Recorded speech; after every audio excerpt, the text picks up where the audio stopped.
Good afternoon বন্ধুরা, welcome to my channel. আশা করছি সবাই খুব ভালো আছো। আজকে হলো রবিবার, আর এই যে আমার বর এখন পুজো করছে, স্নান করে এসে, আর আমিও স্নান করে এসে রান্না চাপাচ্ছি। রান্না বান্না আজকে কি করব চলো দেখাই। এখন থেকে ভ্লগটা শুরু করছি। সকালে টিফিন খেয়েছি, গতকালের রুটি তরকারি ছিল ওটাই খেয়ে নিয়েছি, আর টিফিন বানাইনি। আজকে বানাবো চিকেন পাকোড়া বানাবো, তাই জন্য সব কিছু ম্যারিনেট করে রেখেছি। এর মধ্যে রয়েছে পেঁয়াজ কুচি, লঙ্কা কুচি, একটু মশলা রয়েছে, আদা রসুন বাটা রয়েছে, তারপর আর কি রয়েছে, একটু জিরে গুঁড়ো, একটু ধনে গুঁড়ো, গরম মশলা গুঁড়ো দেওয়া আছে। তারপরে রয়েছে এর মধ্যে একটু বেসন দিয়ে দিয়েছি। ময়দা দিয়ে করে, কিন্তু আমি ময়দা খাবো না বলে বেসন দিয়েছি। আটা দিয়ে খেলে হতো, তো বেসনটা আমার অনেক দিন ধরে রয়েছে, তো ওই জন্য বেসন দিয়ে দিয়েছি।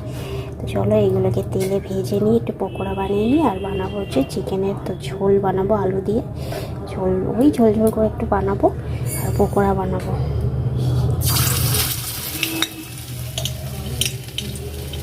আউচ! ফাটছে কেন রে বাবা? ফাটে কেন? সব সময় ফাটে। আমি যখনই দেখি তেলে দিই নাকি আমি ভয় পাই, একটু ভয় লাগে। যার বেশি তার সাথেই এইসব হয়, সব সময় দেখেছি। চলো কড়াতে দিই।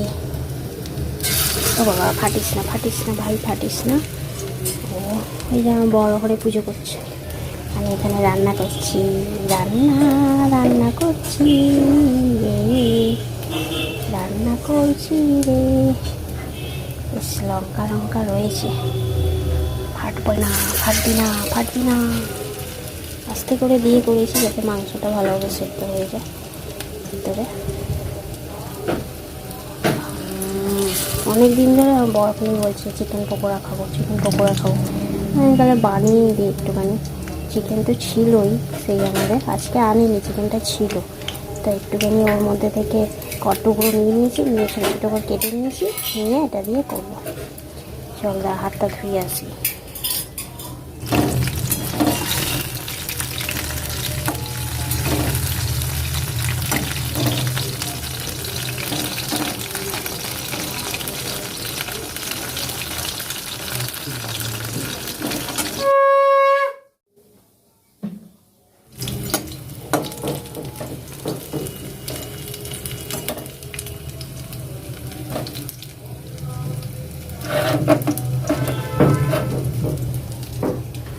এই গো, একটা খাও, একটা খেয়ে দেখো। এখন খাবো? হ্যাঁ একটা খাও, আমার জন্য ছোটোটা রাখবো, আমার একটা ভিতরে ছোটো মতো আছে, ওটা আমি একটু খেয়ে দেখবো, তুমি অন্যটা নাও। ঠিক আছে, দেখো তো কেমন হয়েছে। কেন এইটা ছোটটা খাই আমি? কোন ছোটোটা? এইটা আমার, এই ছোটোটা আমার। এটা তোমার? আমি ছোটোটা আমি খাবো, তুমি একটা বড় দেখে নাও না। হ্যাঁ আচ্ছা না, আমি খাবো। না না না, আরে খাও না।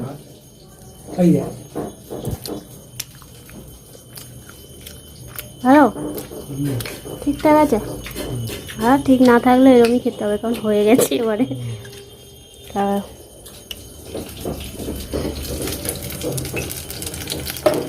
আমি ছোটোটা নিই।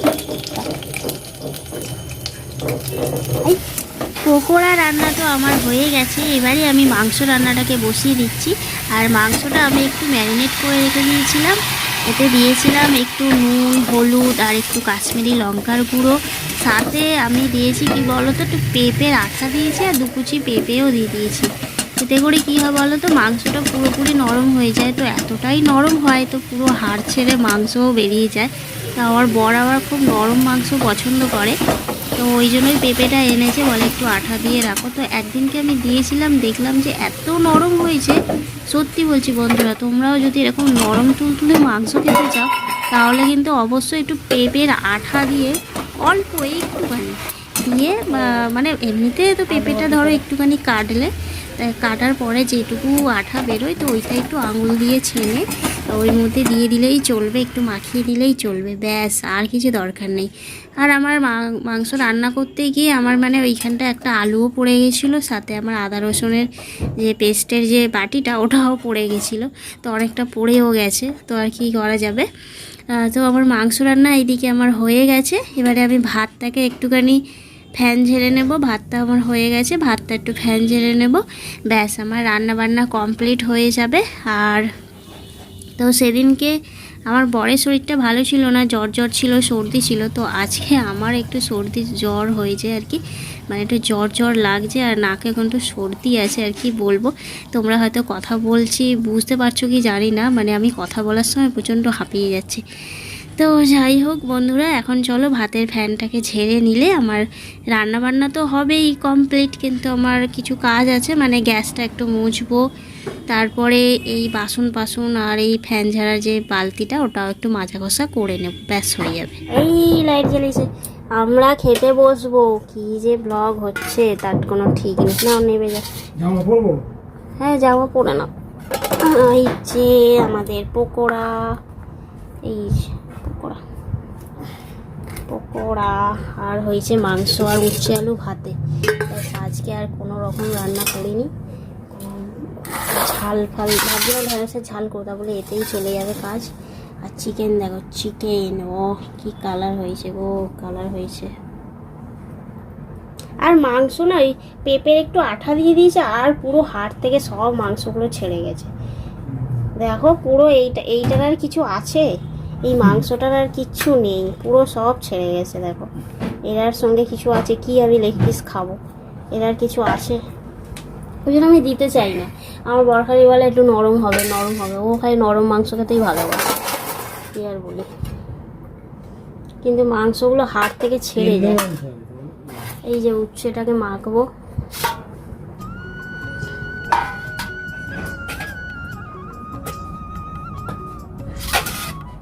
মাথা পুরো ধরে আছে, মাথা পুরো ঠান্ডা বসেছে, ঠান্ডা বসে প্রায় নিয়ে না কি খেতে হবে আমাকে, মানে যাবে না বুঝলি।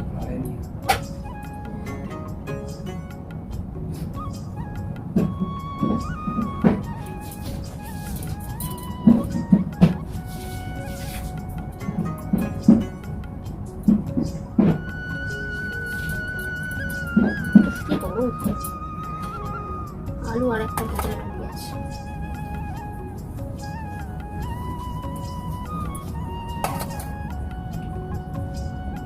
এক জায়গা দিয়ে চলে যায়,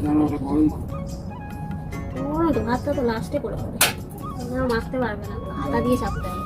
কারণ এই ভাতটা রেডি না, এই তরকারি এটা করে নি, সবই খাবে তো? হ্যাঁ খেয়ে নাও, করবো কালকে থেকে। খেয়ে নাও।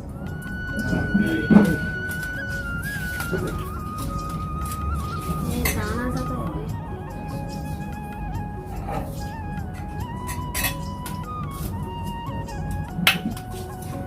নুন তেল দাও।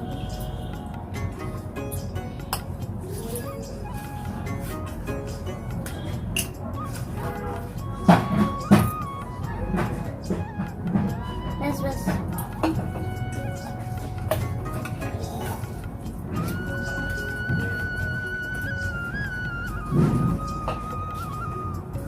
তো বন্ধুরা একটা কথা তোমাদের শেয়ার করি, আমার না ক্যামেরা রাখতে ভীষণই অসুবিধা হয়, মানে বিশেষ করে খাওয়ার সময় ভিডিও করতে খুবই অসুবিধা হয়, ক্যামেরা রাখার ঠিকঠাক পজিশান পাই না।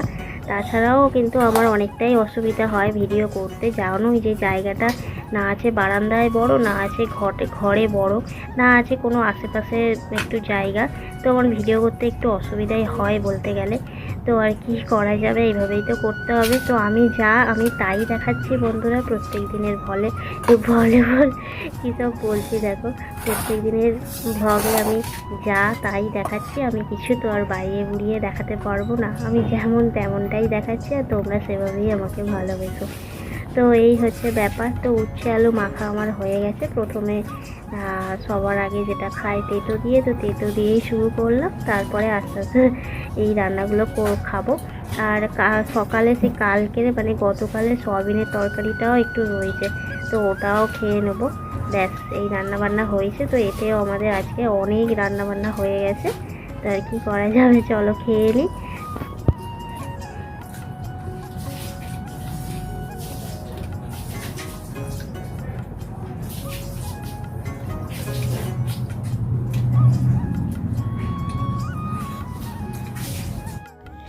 আর বন্ধুরা আমি আবারও একবার দই পেতেছি, দেখো এটা কিন্তু পরের দিনের ভিডিও, আমি পরের দিনকে ভিডিওটা শ্যুট করছি। এটা পরের দিন দুপুরবেলা।